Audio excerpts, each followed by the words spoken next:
Okay, hello, hello, hello. How's everybody doing today? Give me just 1 minute to get a couple of housekeeping things in order and we'll get started. If you have a question for me and you're watching on either YouTube or Zoom, the process is the same. Go to the chat box and now I got to find it. Always fun. Okay. So let's see. Where would you be? Where would you be? Let's go here. I think it's here. Assuming I can get there. And it is there. Okay, awesome. So I'm just about ready to rock. Okay. Okay, there we are. So if you have a question for me, put it in the chat box on either Zoom or YouTube, and we will get started. So let's do that. Let me get my other, there are my chats.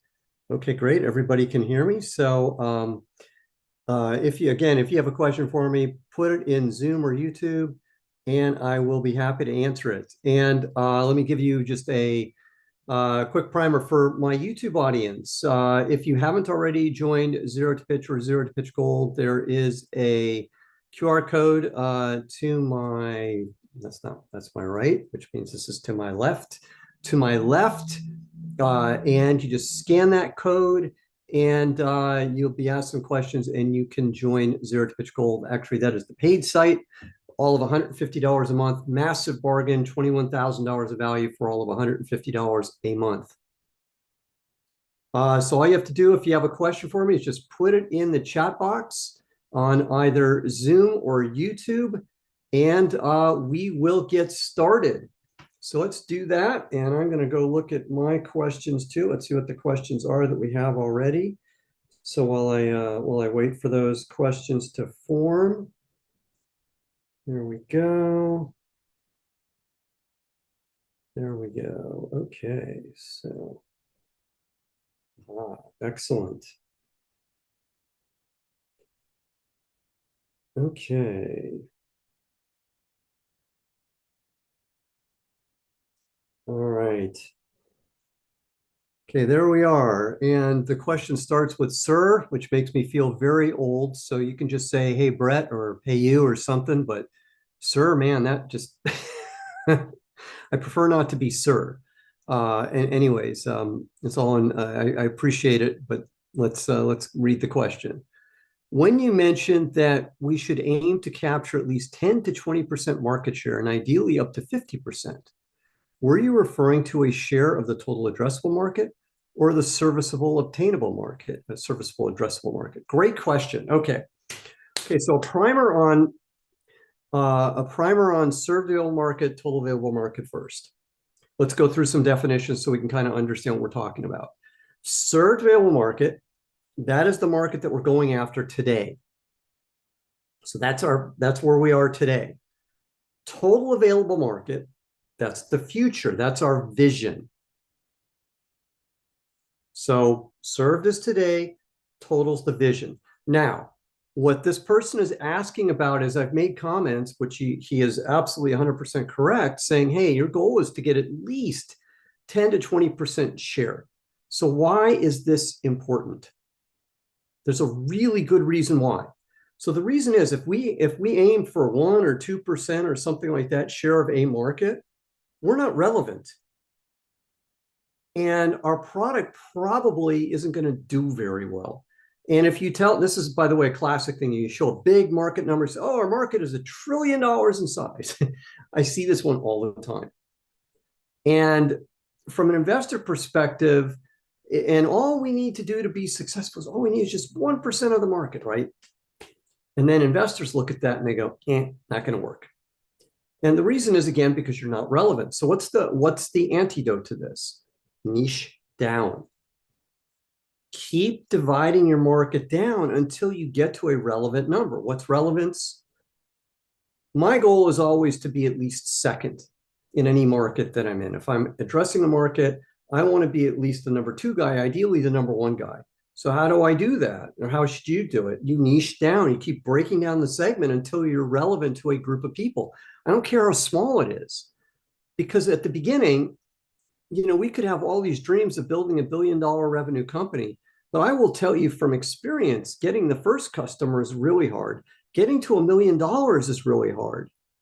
So adjust your focus, adjust what you do so that you're focused on a small niche at the beginning and then build your niches bigger and bigger and bigger over time. So I hope that answers your question, because this is how you should think about things. And then it doesn't matter whether it's served or total market, because either way, as your market grows, your products grow, your distribution channels grow, you can address more customers as you do this, but you still have to be relevant. And again, relevance is being second, ideally first, in whatever niche we go after. So I hope that helps. Okay, I got an I understand, which I like. So very good. Okay, second question. By the way, this is an incentive for all the YouTube watchers. The best, you get your questions answered first if you're part of the Zero to Pitch audience already. So you can get all your questions answered first by being part of that. So I'm going to always answer the Zero to Pitch questions first. And if I have time, I will answer the YouTube questions second. Next question. Can a founder still raise good funding and build a valuable company by creating a copy or a local version of an existing global brand? For example, in Pakistan, I'm guessing that's where you are, is in Pakistan, an entrepreneur built a Food Panda-like startup when Food Panda hadn't entered the market yet, and later sold to Food Panda for $50 million. Is this kind of approach still valid and fundable? Well, I think it's absolutely still valid. And I think that's really step one when we think about things, is what's the right business plan for what we're trying to do? What's the right strategy for what we're trying to do? And if it makes sense for you, if you're in Pakistan, as you apparently are, and in Pakistan, a certain thing doesn't exist, and we think we can go after that.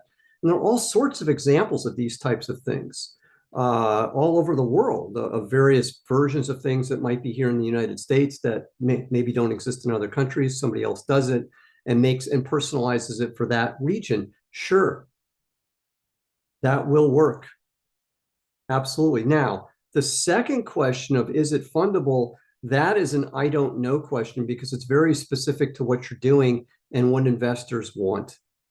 And there's always a way to fund things. It may not be, for example, when I hear fundable, and maybe it's just because I've been involved in venture capital for so long and around that world for so long, I always think, well, is it venture fundable? But look, most startups are never funded by venture capital. Never, ever, ever. So there are plenty of other funding mechanisms out there beyond venture capital. There's, if we can kind of go through a list here very quickly, there's your friends, there's your family, there are angel investors, there's your rich uncle, those types of people. There's also the bank can fund, and there are all sorts of different banking mechanisms out there. That's how most companies get funded, is some combination of these things. So sure. And if you have a great idea and you think, hey, I can go do it in my region, go for it. I think that's great. So I hope that answers your question. Okay, let's go to our next question. Just going to adjust something here on my screen. Excuse me. Let's go to the next question. What's the best way to cold outreach on LinkedIn? I've developed a good enough profile that big founders are accepting the connect requests, but I feel lack in the first message. Okay, well, this is fairly broad. So the best way to outreach to people, you have an ability to message people on LinkedIn. If you, LinkedIn, if I remember right, they have different levels. There's a free level, and then they have various paid levels. And with the various paid levels, you have the ability to message people. So my feeling would be, for what it's worth, is I would do the paid membership, because now suddenly you can message people. When you message people, you get right in their inbox. And then it's just a matter of how do you craft a message that's going to work? That's the next question. So when we think about this, and I've done videos on this as well that you can find on my YouTube channel on how to do this. And I also did a free training on this, gosh, about 2 months ago. I think I did a free training on this as well. And I'll probably, I don't know when I'll do that free training again, probably in another 6 months or something. But anyways, there are ways to do this. The basic answer here is first you have to identify the right person to go talk to. Then the second thing you have to do with all of these types of things is you have to get right to the point, right? And you can't oversell. There's a balance in this because if you think about it, they don't know you. And if you try and oversell too quickly, and I get these all the time from people emailing me this way incorrectly, messaging me this way on LinkedIn and other things this way incorrectly. And immediately you get very much defensive because people are asking for too much. So there's a whole combination of issues here that you want to avoid. You want to keep it simple. You want to keep it to the point. You don't want to oversell, and you don't want to make the ask too big. So what makes the ask too big? Asking for a meeting. And you're thinking to yourself, well, I'm supposed to ask for a meeting. Well, yes and no, but put yourself on the other side of this. I don't know you.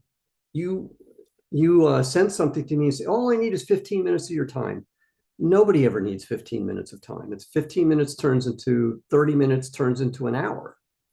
And before you know it, you've blown an hour of your day.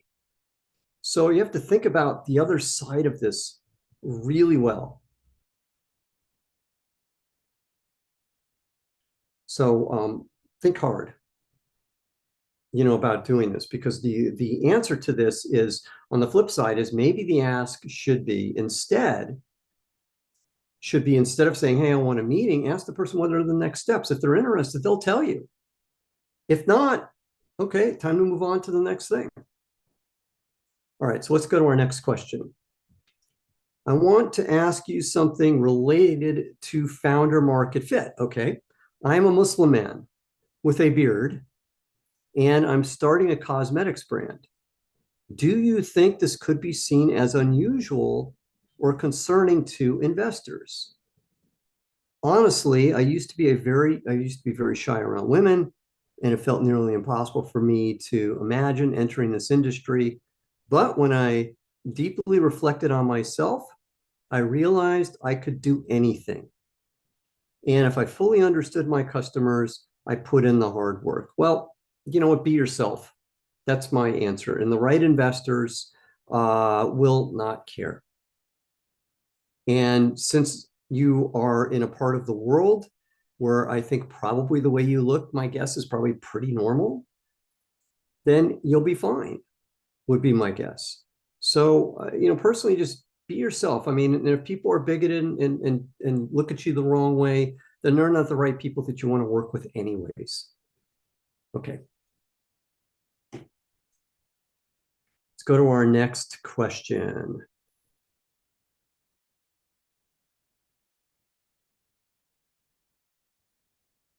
What's to network in networking events with people you don't even know? Okay, I really don't understand the question, except I think what you're asking is, well, how do you go about being in networking events and being successful when you don't know anybody? Well, that's the whole challenge, right?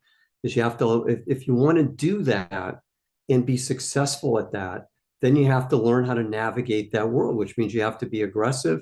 You have to learn how to converse with people really quickly. You have to be able to get people's attention really fast, and you have to be able to say things really quickly as well. It doesn't mean speak fast, but it means you have to get right to the point when you're talking to people.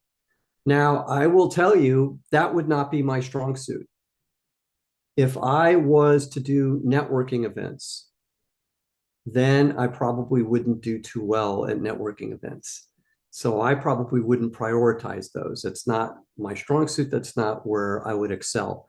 I would do the things that I would excel at. So there's nothing that says you have to do networking events. If you don't feel comfortable with them and you're not doing well and you're a wallflower and you're just stuck on the wall for whatever the reasons are, then don't do them. Do something else that works for you. But if you're going to go, then it seems to me that the way to be successful with these is you have to be aggressive. You have to kind of have a strategy, be aggressive, and go after it. And that's the way you're going to get the most out of it. Okay, if you have questions for me, you can put them in the chat box if you're watching on YouTube. You can put them in the chat box if you're watching on Zoom. Does not matter. I will answer them. The Zoom people get the priority because they're part of my Zero to Pitch community. If you're interested in taking it up a level and you're watching on YouTube or Zoom, doesn't matter, and you want to get up a level, you really want to raise money, you really want to grow your business faster, then join my free, not my free community, my paid community for startup CEOs, Zero to Pitch Gold, on my left shoulder, right there. Anyways, and join all of $150 a month right now to join. It's a great community. People are just like you, trying to grow their businesses, raise their funding, very supportive. You'll learn a ton, and you get a lot of interaction with me. So anyways, highly recommend it. You know, you can join again for $150 a month, quit anytime you want. Awesome deal. Okay, so let's go back to our questions. I believe that I am the best solo founder for the startup because I always try to see things from the perspectives of my customers. Good for you. And my investor. And if I were the investor, I would absolutely bet on a founder like me. Awesome. Sounds like you are very confident in what you do. That's really good. So you're confident in what you do. You believe in what you're doing. You know, to me, there's like a small little checklist of things that founders should have to be successful. Let me go through them with you. They should be really smart in the area that they're going after.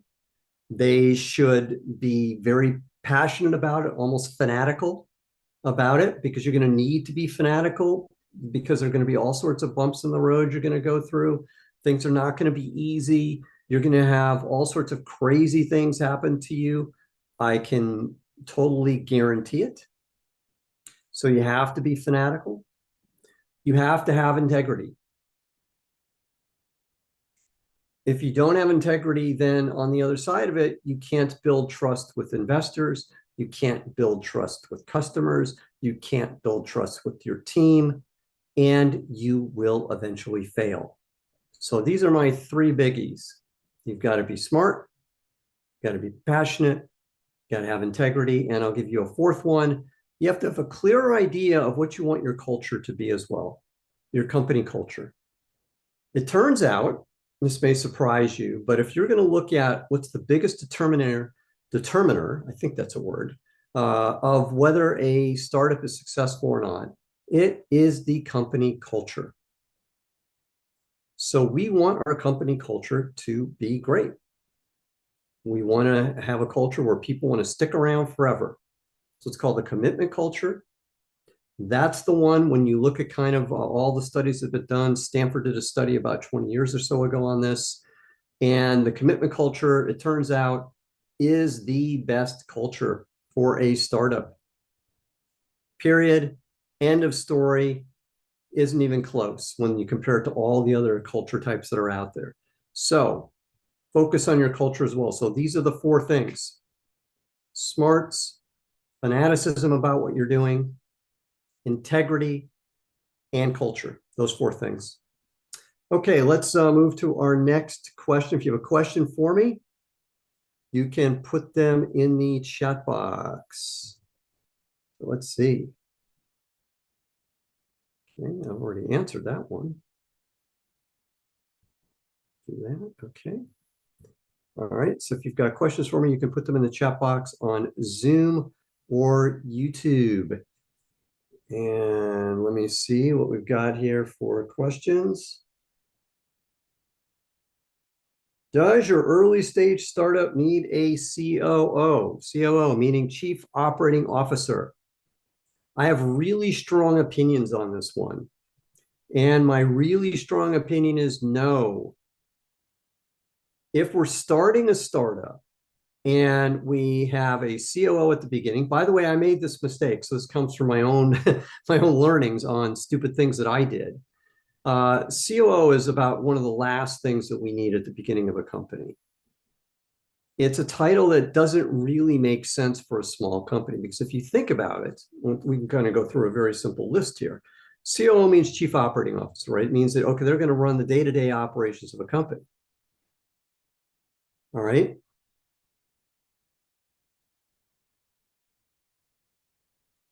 So when we think about what is this all about, and we're going to be sitting there at the beginning, doesn't the CEO kind of need to know the day-to-day operations of the company at the beginning? The answer is yes.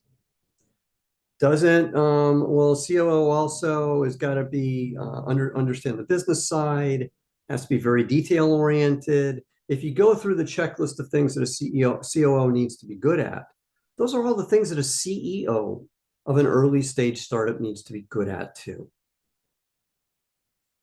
And if you're sitting there and you're in an early stage startup and you cede your power, which is one of the huge mistakes that people make when they start businesses, is they give away their authority and their power to others for whatever the reasons are. It leads to problems all over the place. So we don't want to do that. You need to know the details. Even if you're the marketing genius and the business genius, you still need to be involved in the technology side of your business, whatever that technology is. Because if you don't, then you're not going to know what's going on. So you don't want to just give that away. You have to understand what's happening in all areas. You don't want to give away your spending authority. It's another classic mistake people make. Is, oh yeah, we'll let everybody spend. No. At the beginning, it's amazing to me, even your co-founders, if you have co-founders, won't understand the value of how to spend money the way that you will. So you have all these various things that you'll understand better than everybody else. So, you want to kind of you want to be careful here because when you give away power, it's hard to get it back. The second issue with COOs is we have a C-level person now and we don't need it. It inflates the titles of everybody in the company when we do this.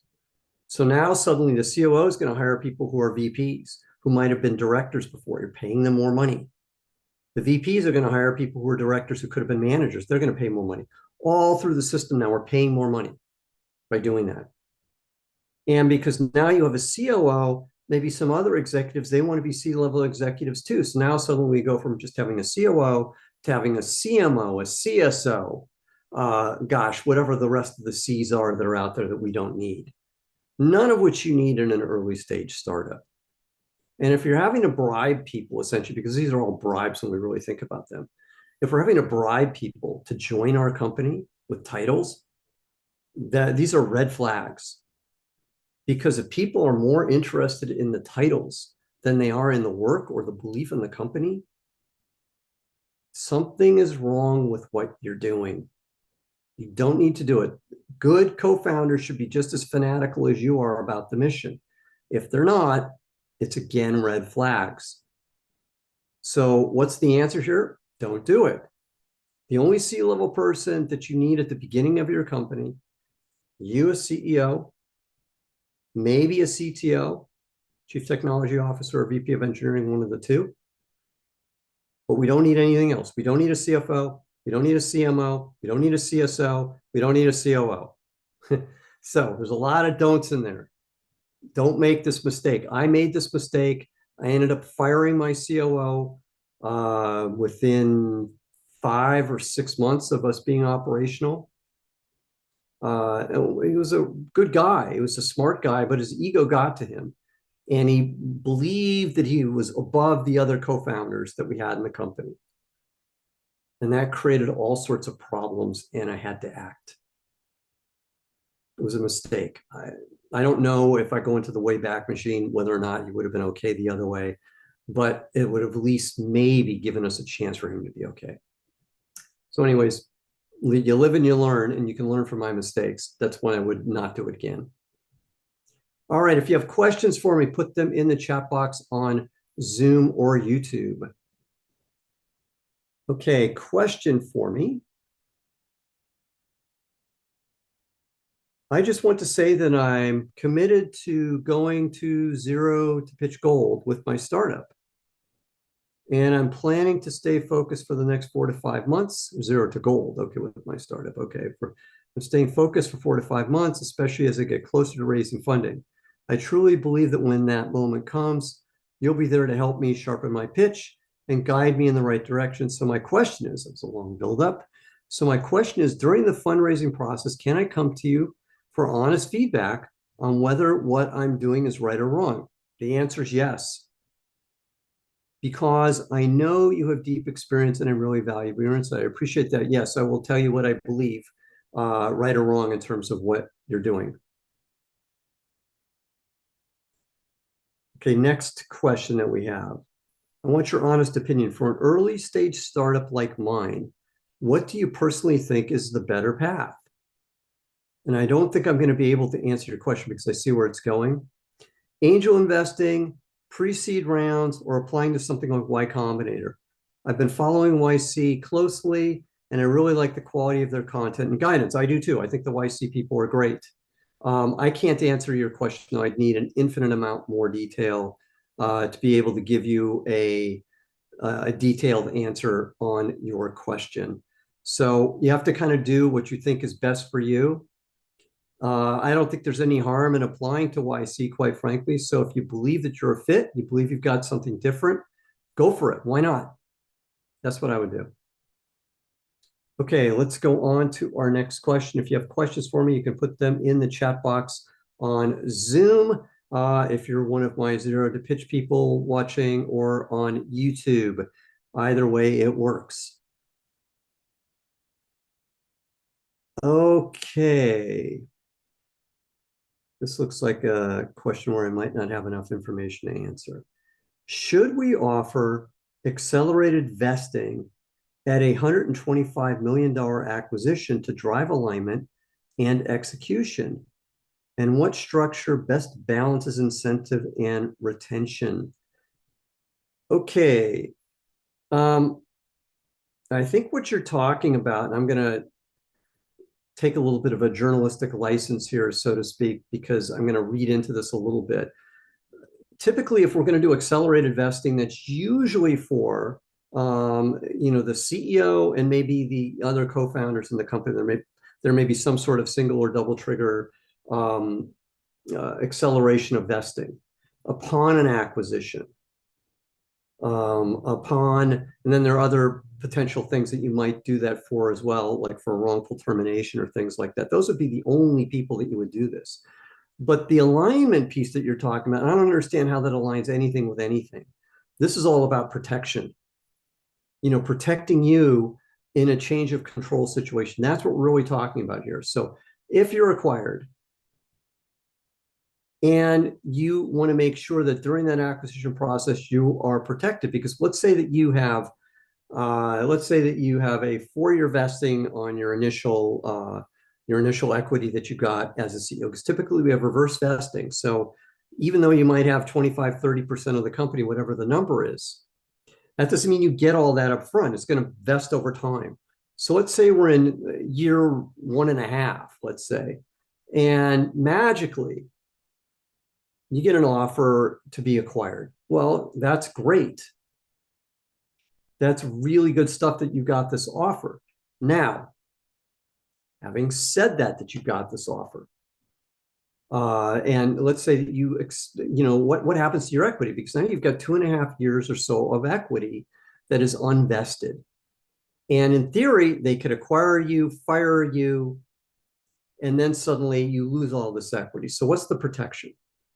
The protection is what you're talking about, the acceleration of equity upon an acquisition. That's typically how you protect yourself. And then there may be some other negotiated agreements between yourself and the acquiring company. This is the thing, though. How do you protect yourself from this? How do you make sure that this is done right, rather than asking me on YouTube in this type of forum where I'm going to give you a very general answer? How do you protect yourself? The way we protect ourselves is we make sure that the agreements are structured properly. And how do we do that? We hire a good lawyer. Hire a startup attorney that's been through this before, that has been through term sheets, has been through M&A. If you find somebody good, they'll understand how to structure this agreement, and that will help you. So, anyways, I hope that helps. Let's go to our next question. I have a situation. For my pre-seed round, I need $30,000 for the product, but I also need around $100,000 for machinery. So it's 130 now we're talking about. So could you please explain a bit about CapEx and how to handle it at the pre-seed stage? Asking for 130 at the stage feels like a lot and might end up diluting too much of my equity. That's why I'm thinking of using a safe with a cap.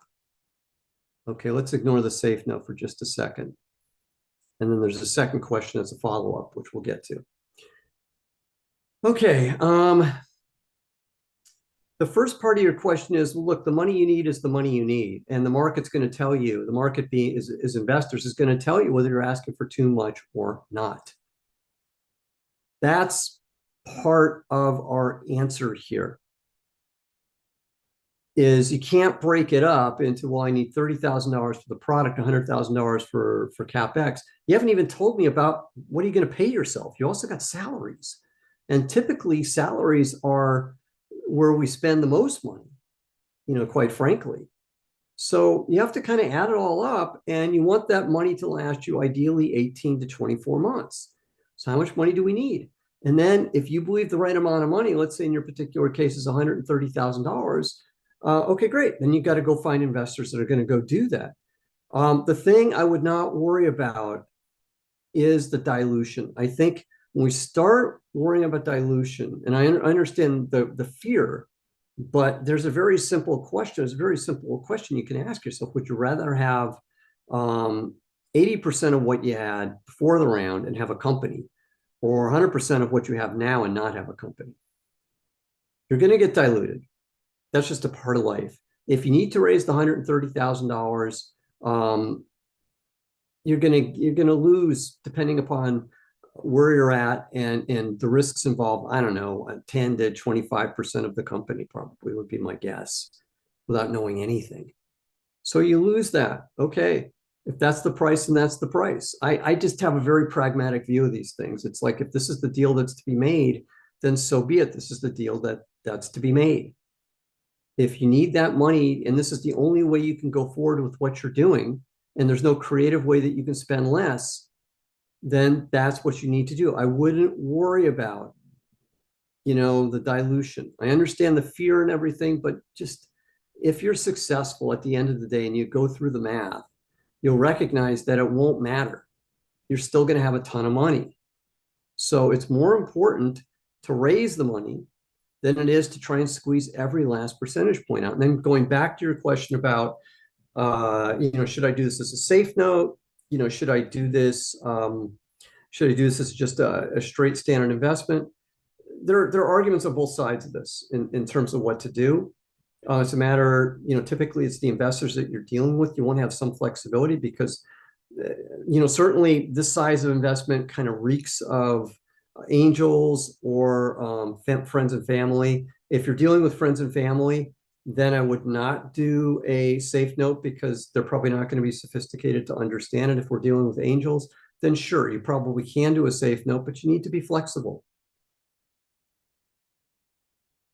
Okay, one more question we have here. At the pre-seed stage, is it important or beneficial to already have intellectual property or copyrights?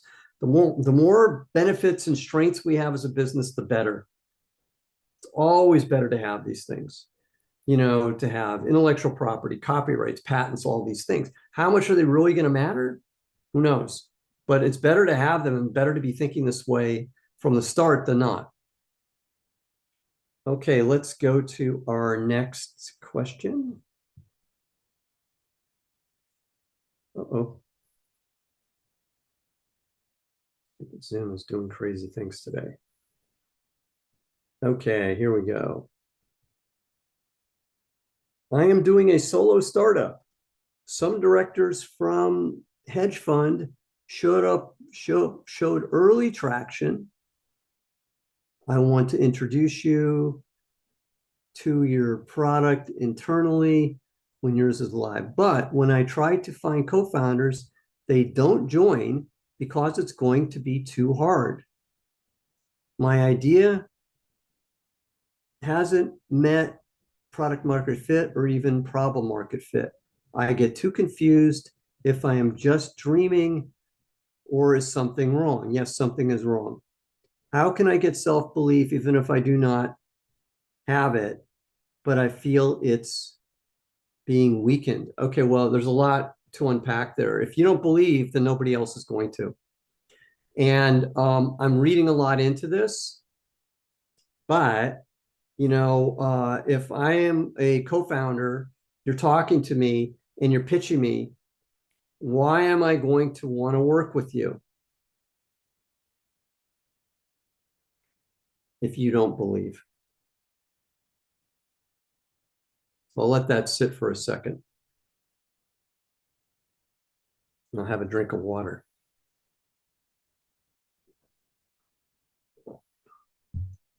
I don't know what to do to tell you to have belief or not. And I guess I'm being a little bit harsh here, but I just I can't help with that. You either believe or you don't. It sounds like you really don't believe in what you're doing. So if you don't believe, then you should move on and do something else. Sorry. Okay, let's go to the next question. To achieve the dream of reaching a $60 million market, I'll have to dilute a lot of my equity. If I give away 25% now, tell me how much dilution I should expect in the next round. Also, I plan to pitch to Y Combinator. Okay. Well, each round is going to be different. As a general rule, the smaller, when we're doing the first round of funding, and this is going to vary by region and everything else and the type of investment that you do, but typically at the beginning, if we're raising like $100,000-ish or whatever from friends and family or whatever, you'll give away about 10% of the company. Then as we start getting into the larger rounds of funding, be them with angels, and then as we start getting into early stage venture capital, the range is going to be somewhere around, again, it's going to vary, but let's say 15, which would be fantastic, to more likely 20 to 25 to 30%.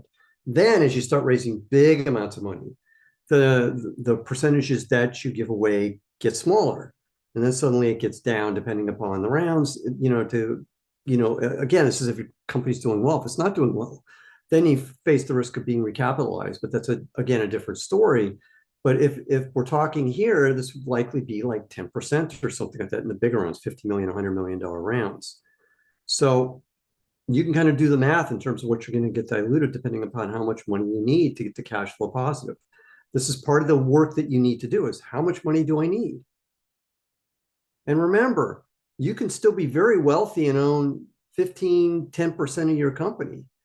At the end of the day, I'm not saying you will, but again, do you want to be successful or not? That's what should drive you. And I'm not saying give away your equity either. I am saying you want to do the right thing. You want to be successful. By the way, there are other pieces that you're going to have to dilute yourself with too. If you're going to have employees, they're going to want a piece of the pie. And if you don't offer them the right amounts, you're not going to get the best employees. If you want really good co-founders, you're going to have to be fair to them too. They're going to want a piece of the pie. All these things dilute you. However, the idea is that by adding all these great people, these really good investors, the value of the smaller piece of the pie that I have is going to be worth more.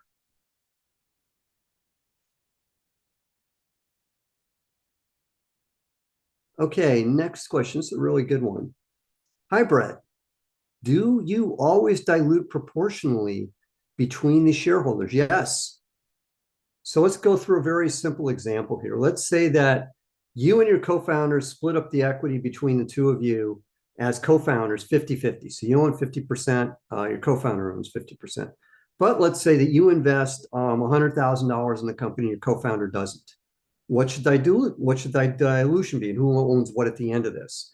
Well, what's your $100,000 worth as an investor? Because now you're operating as an investor. What will that be worth? Let's say that that's worth 10% of the company, which is probably about right. So you get 10% there. You're going to get diluted. Your founder's equity is going to get diluted by 10%, as is your co-founder's equity by 10%. So that means you own 45% as a founder. Your co-founder owns 45%, but you own 10% more as an investor. So now your total is 55%. Hope you get the idea.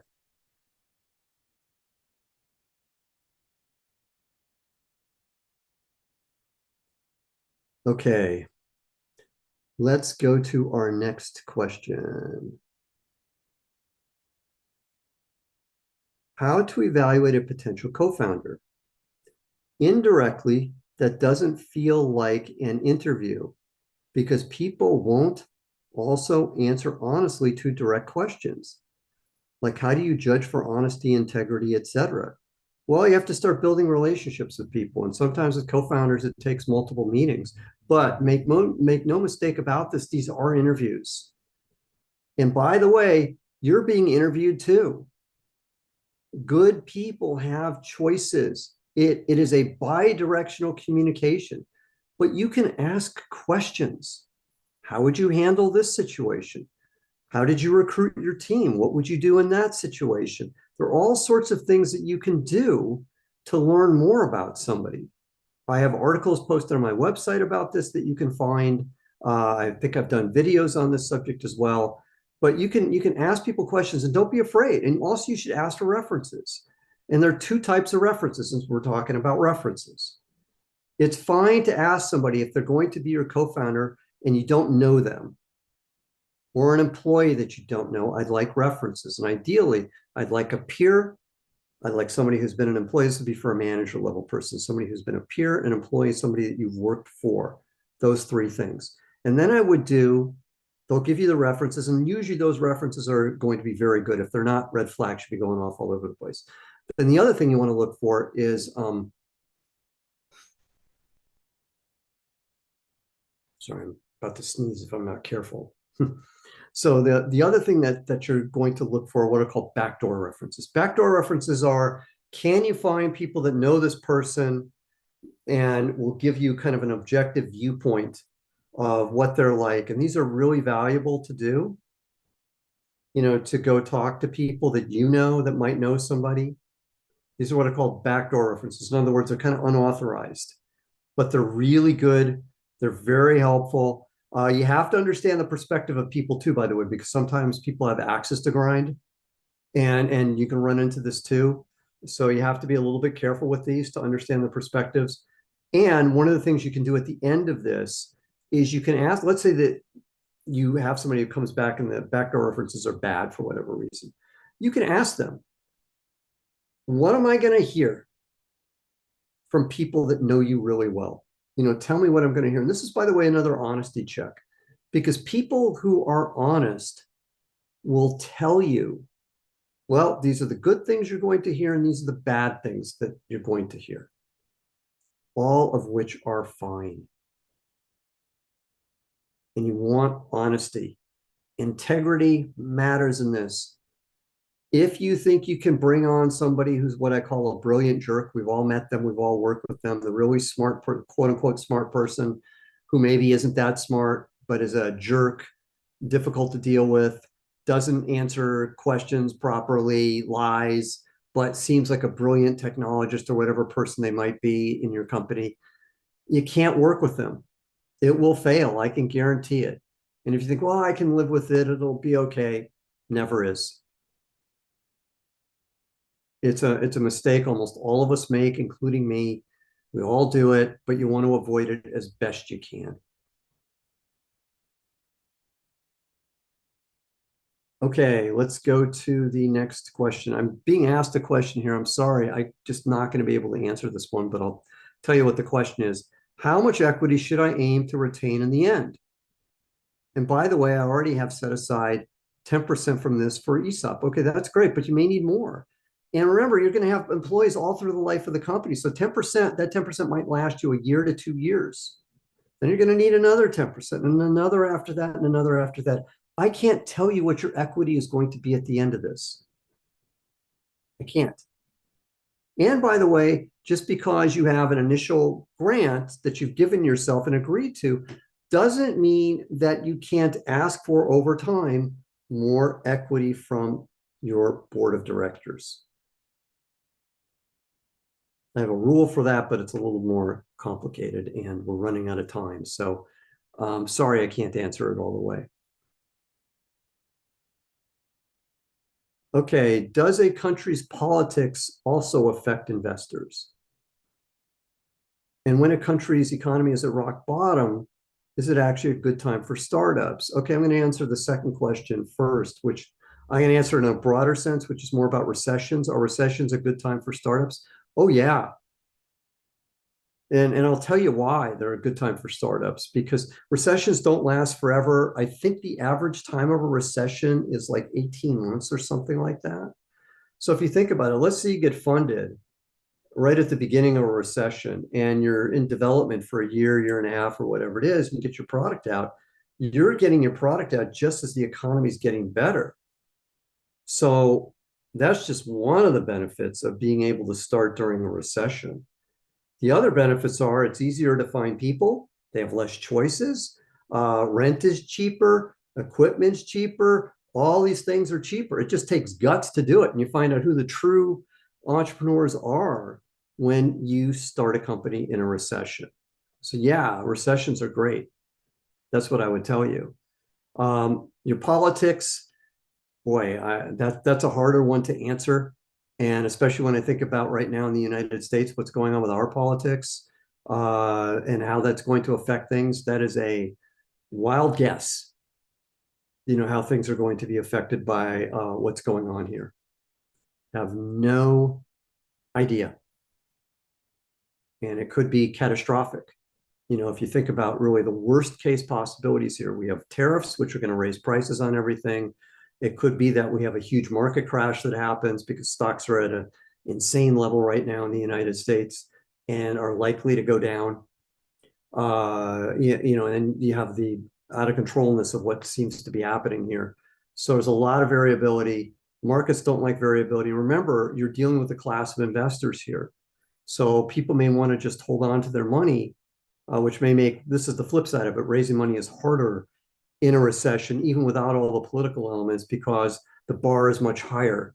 Doesn't mean it can't be done. We raised money during a massive recession, but it was really hard.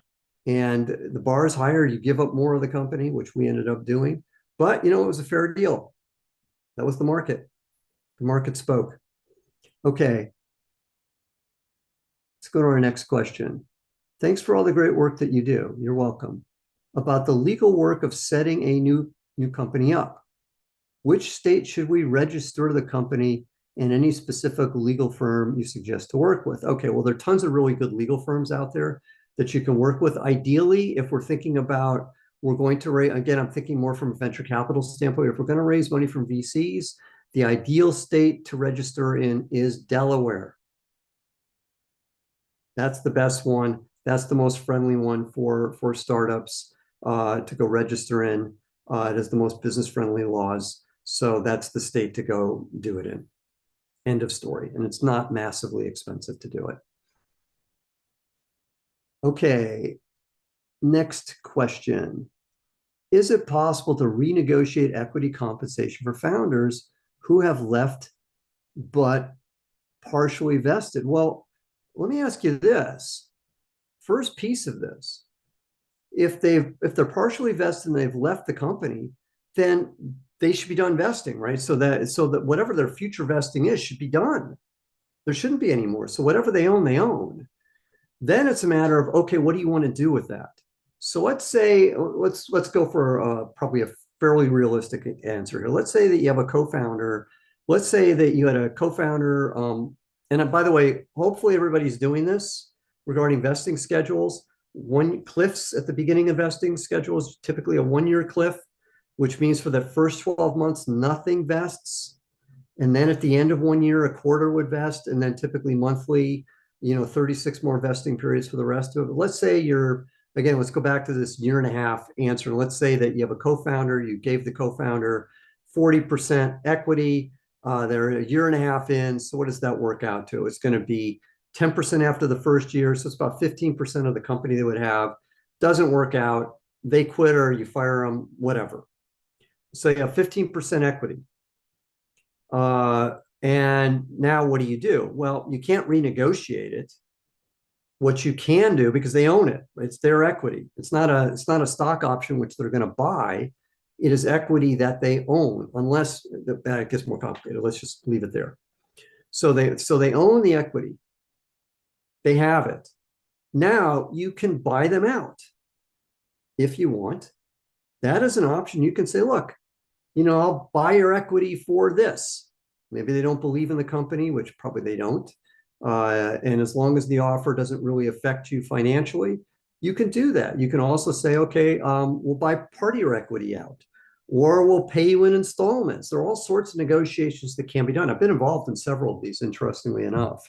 And usually there's always a way, to make these work, is what I would tell you. So that's probably your best bet in this particular case. But what they own. It is what it is. So you can't just suddenly steal it back from them. That doesn't work. So I hope this helps. I've got time maybe for one more question. You can put that in the chat box on Zoom or YouTube.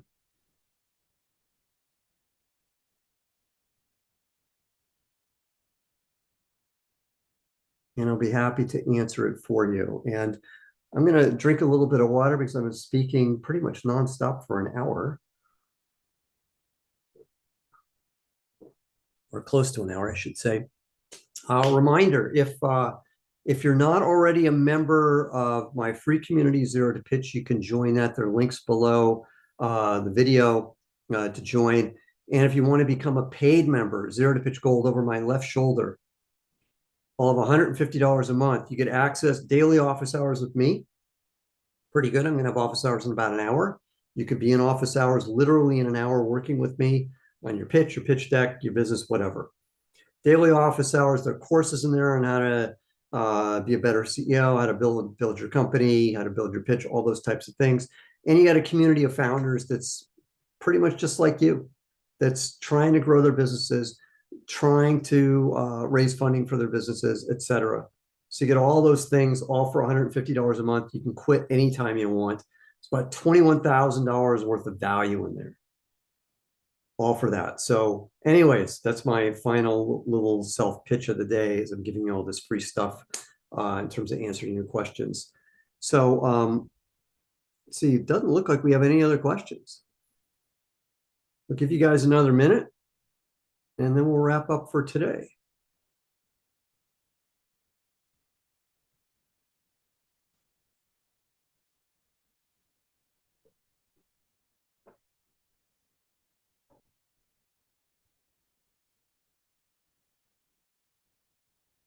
All right, does not look like we have any other questions. So we'll call it a day. Thanks, everybody. Great questions as always. Always enjoy doing these. Hopefully I'll do another one next week. So take care and have a great day. Bye.